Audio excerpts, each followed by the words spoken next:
Greetings friends, That Gaming Author here, and welcome back to another episode of Let's Play Pokemon Crystal.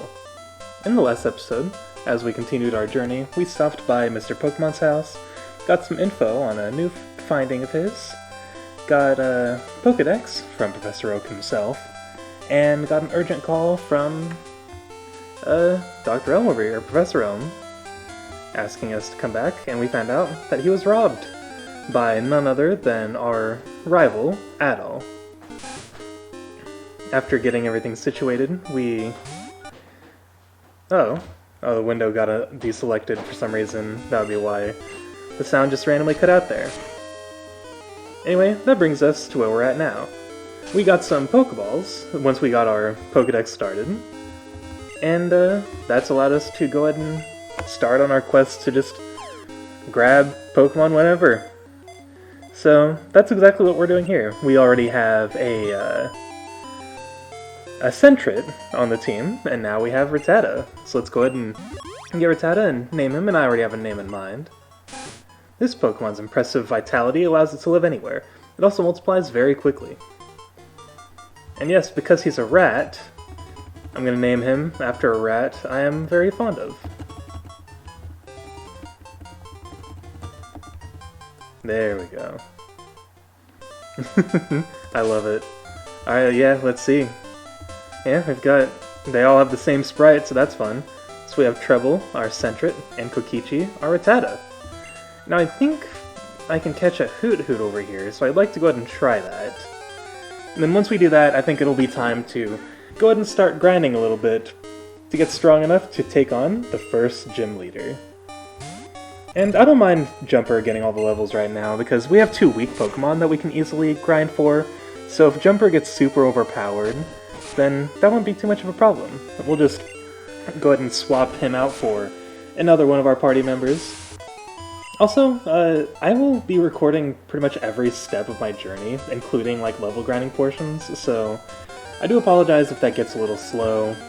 If you don't want to watch those, I perfectly understand, but I figure it'd be fun to just kind of show the journey as I go along. Alright. Let's go ahead and go for this one. Please don't crit. Alright, thank you. And let's go for a catch. And I think Hoot is the last Pokemon in this area we can grab. We're also going to need to start getting into trainer battles so we can start getting more Pokeballs. Alright, come on, fingers crossed. There we go. I figured it wouldn't be too difficult, but you know me, I'm always paranoid. Alright, that's two more Pokemon on our party. It begins to Hoot at the same time every day. Some trainers use them in place of clocks. That'd be nice. Probably annoying after a while, but, you know, I could deal with it. And for Hoot, let's see, what would be a good name? You know what, let's name him after another owl in media I'm fond of. More or less. Since there's a character limit, we'll just go with the last name. That should be fine. Alright. So with that, I think what I want to do is go and head back to Cherry Grove City, visit the Pokemon Center. I keep forgetting the name of the Pokemon Center. And then hopefully heal everyone up. It's technically still the same day I recorded my last video. It's actually almost midnight, so we're nearing the end of the day. I'll friggin' show you guys the time on our Pokegear. I keep forgetting the names of crap. Yeah, as you can see, it's still Sunday, 11:58 p.m. So yeah, I just wanted to continue my journey in the evening. I don't know why, but I kind of find comfort in just kind of playing around in the evening. Okay, yeah, this is dead end, and I totally forgot. That happens. I'm literally, I'm just playing this and recording it as I play, so you guys aren't really missing anything. I'm not recording these ahead of time either. I just record them, and then I literally upload them the moment the video's done recording. So there's that. So I do believe there are a few other Pokemon types we've encountered so far that we can probably catch, but we'll probably need to grab more Pokeballs for that. I also want to make sure we're strong enough to handle some of them, because I know some of them get a little tough. Alright, nice, and we have 30 HP. Level 10 already, not a bad start. You know, I might do some off-camera grinding, but we'll have to see. Alright, let's grab this. We should have refilled since our last time being here, and it has. I love the real-time elements of these older games. Like, I mean, I know they're pretty commonplace in the newer games, but I don't know, it's nice to see it in such a retro context, I guess. Yes, I know I'm out late, but I wanted to play Pokemon before I went to bed. Alright, there we go. That's 4 in the bag. You know what I think I'm gonna do? I think I could probably grind a little bit outside of town here, and once I feel like I've gotten strong enough, I will go ahead and start getting into trainer battles further north of town. So, depending on my energy levels, I may or may not make this a shorter or longer episode according to how much progress I make. And we've made a fair amount of progress by catching 2 Pokemon just right at the beginning of the video. Oh, is that a critic? Oh no, that was just a regular hit. We apparently are able to kill level 2 Rattatas in one go, or, I'm sorry, make them faint, because, I mean, it's a Pokemon game. Of course you're not killing anything, hopefully, because Pokemon are cool, you don't want to kill them. Alright, what level are you? Level 3, alright, we can handle that. I think our Hoot Hoot might be a level 2, because that's just my luck when it comes to catching Pokemon. I usually never go for the higher leveled ones, because I don't want to risk getting too strong, especially at the beginning of the game, and not being able to catch a weaker Pokemon. So the moment I get a new one, I'm like, alright, catching it immediately, and that is just how it's gonna go. And, like I said, that's how it goes. So I just catch the Pokemon, even if they're super weak, and that's how I go for the rest of the game, even if it takes a little longer to get them stronger. Also, I apologize if my thoughts aren't exactly coherent, because, like I said, I'm tired. I've only had 1 cup of coffee today, and it was much earlier. I didn't have coffee this morning because I was out of coffee creamer, but we have since gotten more, which is an update since the last Pokemon episode, because a lot happened today. Got a lot done, a lot of good and bad, so to say, happened, but I'm thankful for the good, and in a way, I'm thankful for the bad as well, because bad things happening in life just kind of makes me realize how nice the good things are, you know? I hope that makes sense, because I know I tend to go on these weird rants. I'm very much the kind of person who will, you know, when things are tough, I'll get up on my soapbox and be all like, hey, things are tough, but that's alright, because that's just life, and at the end of the day, it'll be alright anyway. That's always just been my mindset anyway. I just go on these philosophical rants while pitting one animal against another and fighting to the death. That's just my life, man. I mean, don't take that literally. I would never actually do that with animals because I have way too much love and compassion for them and don't want to see them hurt. I mean, I freaking feel bad when one of my cats is just meowing randomly. I'm like, oh buddy, what's wrong? Is there, like, are you hurt? Sorry, I went out of the grass. I'm like, are you hurt? Do you need food? And no, he's just meowing. He's just hanging out. And, of course, I'm just like, well, you little stinker, I'm worried for nothing. But, again, it's all good. I'm just weird. I also just think a lot about animals. I also watched Stephen and Mal's playthrough for It Takes Two, and I hadn't seen that game before that playthrough. I knew a little bit about the elephant scene. I'm not going to say any more than that, but that scene kinda messed me up a little bit, to tell you the truth. I hate seeing things like that. Again, I won't go into detail because spoilers, and also it's kind of disturbing. I mean, not to some people, apparently. I looked in the comments, and some people were, like, laughing about it. I'm like, man, how could you laugh about crap like that? Like, I know it's all fiction, but still, it's like, that's some dark crap, and I don't like it. But then again, to each their own. We're all completely different human beings at the end of the day. We just live out our lives doing whatever. I don't know, I kept mashing the A button thinking it was doing something even when I was out on the field. We all live completely different lives at the end of the day, so it's like, what other people think and stuff doesn't really matter. Especially what they think about you. Because you're gonna do your own thing regardless of how they feel, aren't you? It's like, or why should you do anything else? Oh no, he's gonna use a berry, is he? Oh wait, oh no? Does Jumper have a berry equipped? Oh no, he might have used it in the fight against Adol in the last episode. I'm gonna double check. Okay, yeah, he doesn't have one. Good, because I didn't feel the need for him to use one. So, you guys might hear the real life Jumper is kind of going crazy right now again. He tends to do that every now and again. I'm sure you'll hear it in the background, because I have my mic turned up kind of high. I'm sitting a little far away from it, so I want to make sure it's picking up my voice. And I also don't want to project my voice too high, especially when it's this late at night.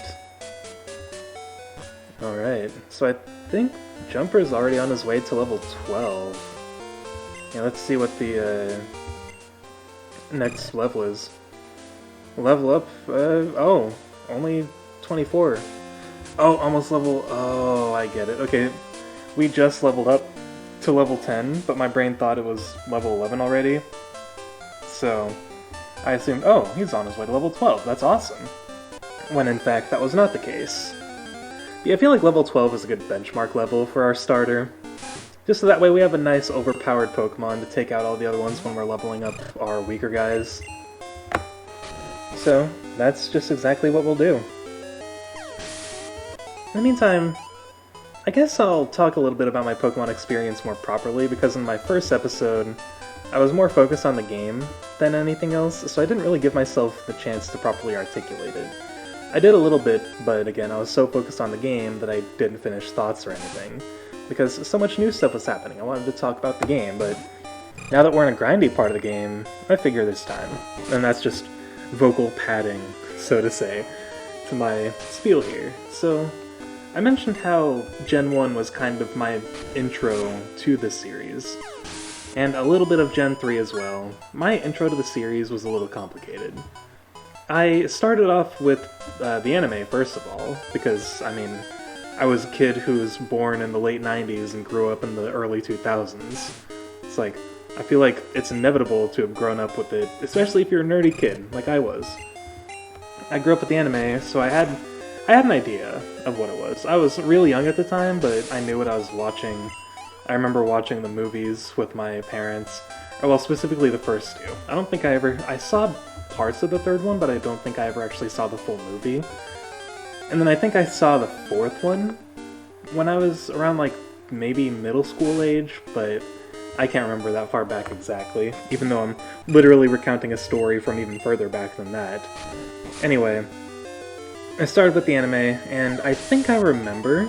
I don't think it was something I owned, because, like, I mean, we grew up poor, we could barely afford anything, so any video game systems we had were usually, like, loaned to us from friends or something, and we just borrowed them until we were done playing the games they let us borrow. And I think one of them might have been a Game Boy Color. I think it was like I might be remembering incorrectly, but for some reason I remember it being like a purple transparent Game Boy Color with a Pikachu on it, maybe? I might be thinking of something else, but I remember it was a Game Boy Color and it was definitely purple and transparent. And I think I tried one of the Gen 1 games on it. I don't know if Gen 2 was out when I tried it, because Gen 2 was like the 2000s, right? And I feel like this memory might be a little before then. So I think that it might have been Gen 1, and I think I remember trying it a little bit from like a friend's Game Boy Color. And then flash forward to when I was about 8 years old or so. What was I doing when I was 8? Yeah, I was in elementary school. A friend of mine, I remember his name too, his name was Josh, he had Fire Red and I think Emerald on the Game Boy Advance, and I had one of those at the time. By the time I was 8, I actually had a Game Boy Advance SP, I believe. My parents got me one, because I think they got it for me for my birthday one year or something. And I was super psyched to have it. Just the idea of having a portable game system as a kid, it was like such a foreign concept to just be able to bring video games with you wherever you go. And I loved that idea. Just like, I mean, I wasn't allowed to bring it to school. I mean, that didn't stop me, but I wasn't allowed to bring it to school, but I still brought it with me just everywhere I could. And my friend Josh, he actually gave me his copies of Fire Red and Emerald. And I'm like, oh shoot, okay, I can just play Pokemon whenever I want now. And I didn't get into it quite yet. I hadn't quite hit the age that I was when I first started getting into turn-based RPGs yet. So like I didn't play a whole lot of it, and also the there was already save files on the cartridges, and I would have felt bad for deleting them, so I actually just continued playing from where the cartridges were. But I remember in his Fire Red cart, he was in one of the caves full of Zubats, so every single step I took, there was like a Zubat right there. Another step, Zubat. And that got real annoying to me as a kid, so I very quickly just stopped playing. I think I started a new game, but I didn't save, because there's only one save file on the cartridges, and it's like, do you want to overwrite the save? And even as a kid, I'm like, I don't want to delete my friend's save, so I just never did. And then my parents found out that I had these new games that they didn't get me. I'm like, oh no, my friend Josh gave them to me. And they were worried that I had stolen the cartridges for my friend, because that was just a thing that happened a lot back then. I know my copy of Zelda 2 for the Game Boy Advance actually got stolen when I let my brother use it, and we eventually got it back from the kid who stole it, but he deleted all my data on it. But anyway, my parents kind of made me go ahead and give the cartridges back to Josh, and I'm like, I appreciate the offer, man, but my parents are like, nah, you can't have this. Which is weird, because I think it might have been before this, because I was in 2nd grade at the time, and I think Josh gave me those carts in 3rd grade.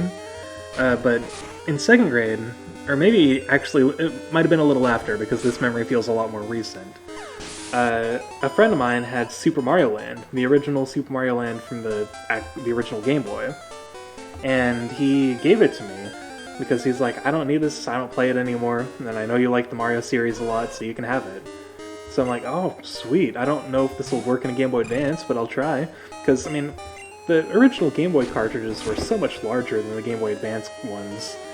And I just wasn't sure if it would actually fit. But sure enough, it did. And the game worked just fine. And if you play it on the Game Boy Advance, you can, like, use the triggers and, like, extra buttons or whatever to...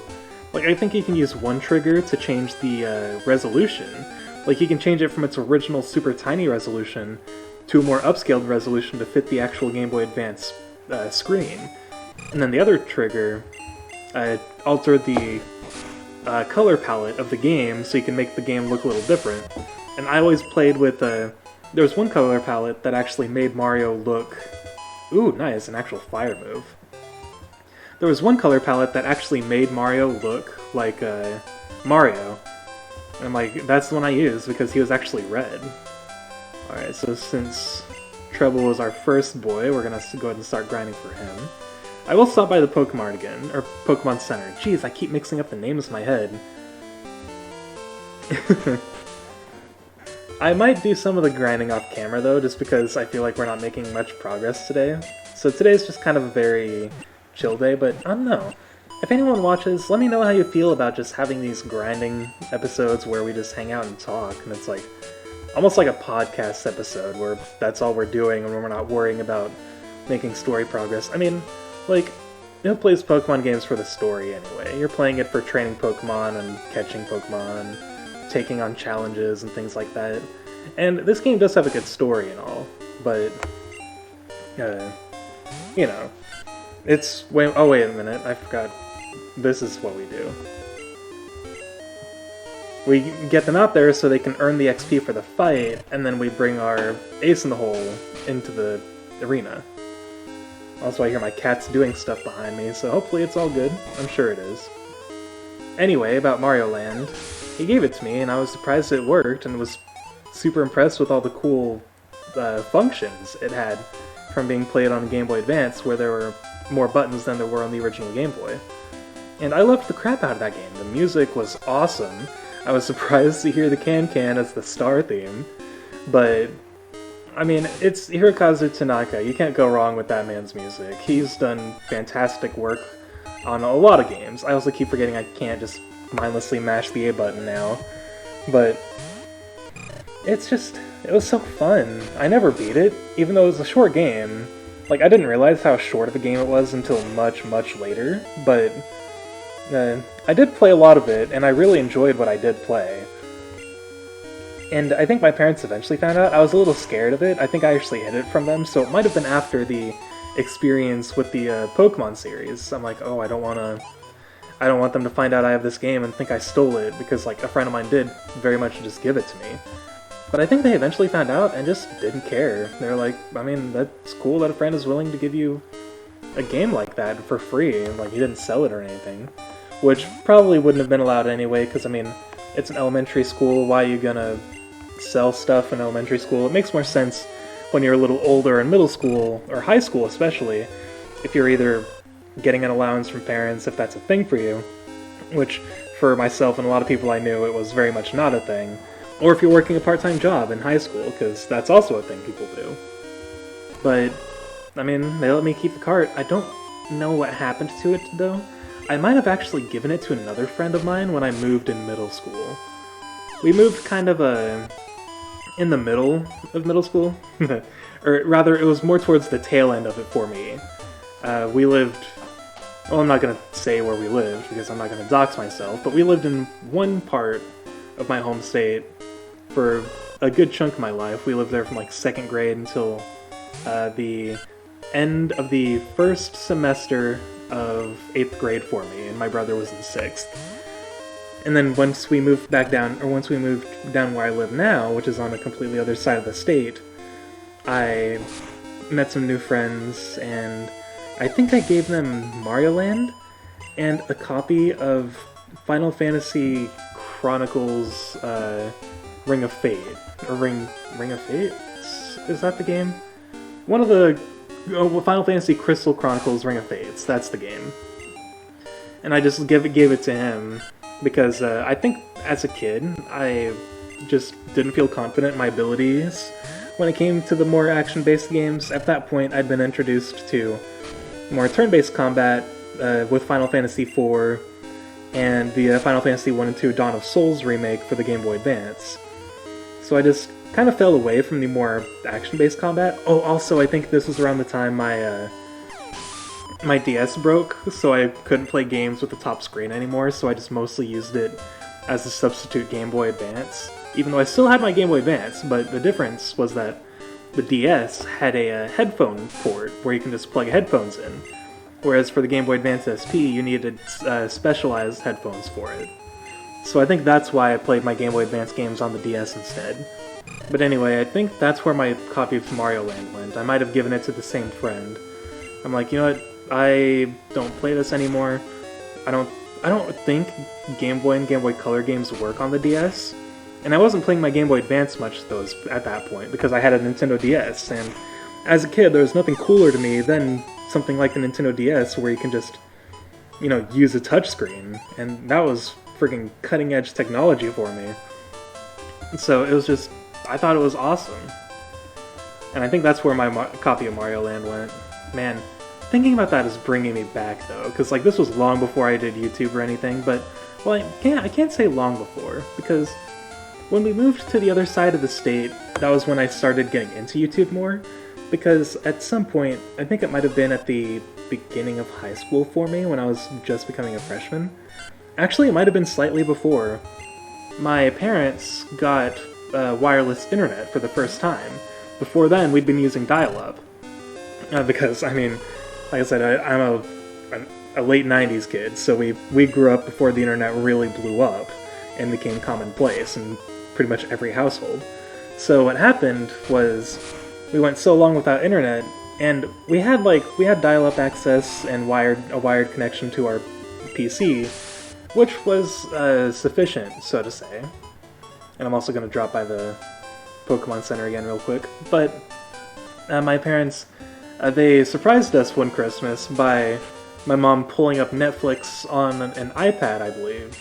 And she was like, hey, check it out. And my brain didn't connect the dots at first. I'm like, wait, you mean, it's Netflix, like we have Netflix. And I'm like, and then it clicked, I'm like, oh, holy crap, that's a wireless connection. We don't need to be wired to the internet to be able to use it. And they're like, yeah, we have, you know, Wi-Fi, here's the password and everything, go for it. I'm like, dude, heck yes. I didn't have wireless technology at the time. I didn't get a phone until much, much later in life. But the fact that we had Wi-Fi meant, oh, we can use the computer more. We don't need to depend on dial-up or anything like that, or having limited access.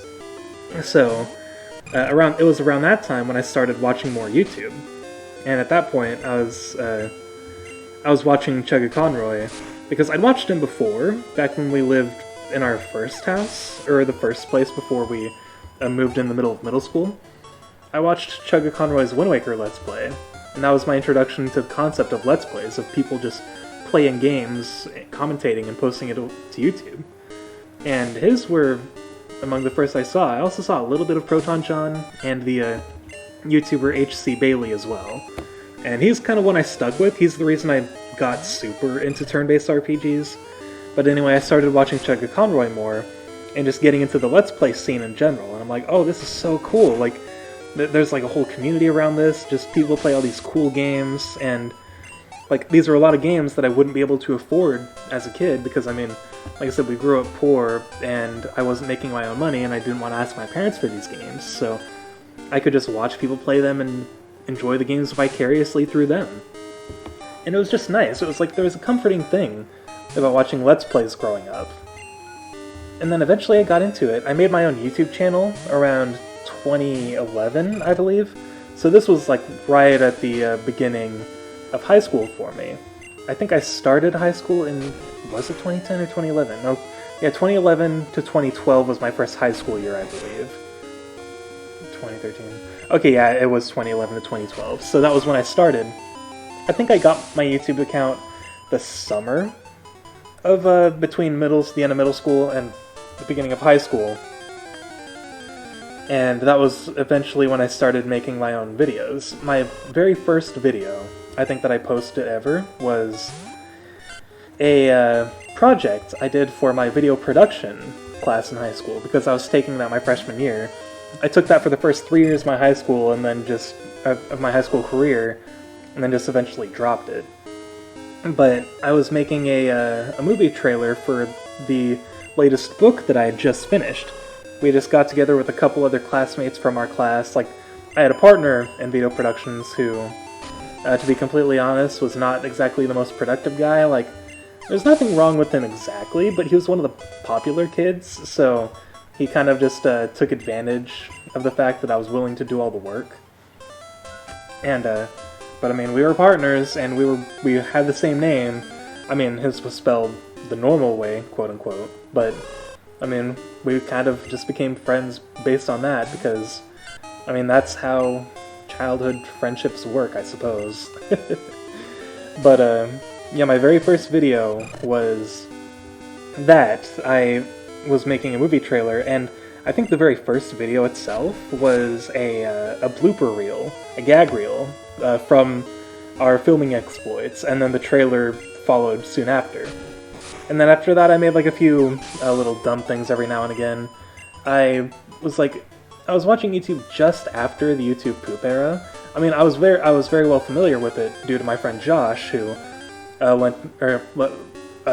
tried to let me keep his Pokemon games, because he had YouTube access back then, and we just watched it that way. But anyway, this was an era right after YouTube poops, and there was like plenty of videos where they were like essentially machinimas, just parody videos made from video games, and kind of like YouTube poop, but done in a more organized way.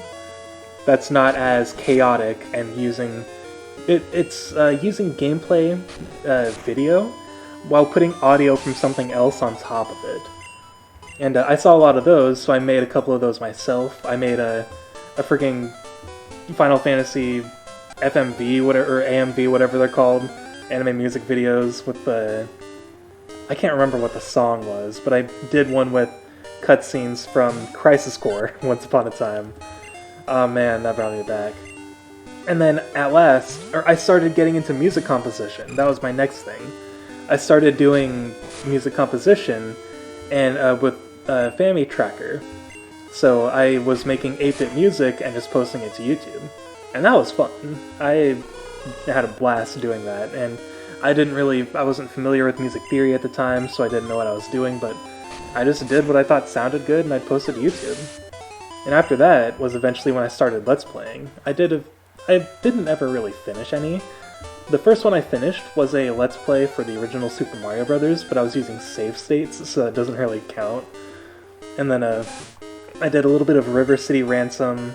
I think I started Chrono Trigger, and I recorded a lot of Chrono Trigger videos, but I never made it that far in the video. The videos were all relatively short, so that's why there was so many videos in the first place. But anyway, the next Let's Play I actually did was Earthbound, which at the time had quickly become one of my favorite games. I played through it a couple times before doing a Let's Play, and that was the first Let's Play I ever properly finished. I didn't use save states or anything. I did have some save issues, I think. There were a lot of unfinished recordings, because I was a young lad and I didn't know what I was doing on the internet, so I often just made plenty of mistakes and just kind of rolled with it. And I figure we might as well get Treble up to level 6 at this point, since we've been going for so long anyway. But I did Earthbound, and even though the video quality sucked, I had a lot of fun with it. It was also, I started Earthbound and finished it in the middle of a bit of a transition period in my life. I think I started it the summer after my sophomore year of high school.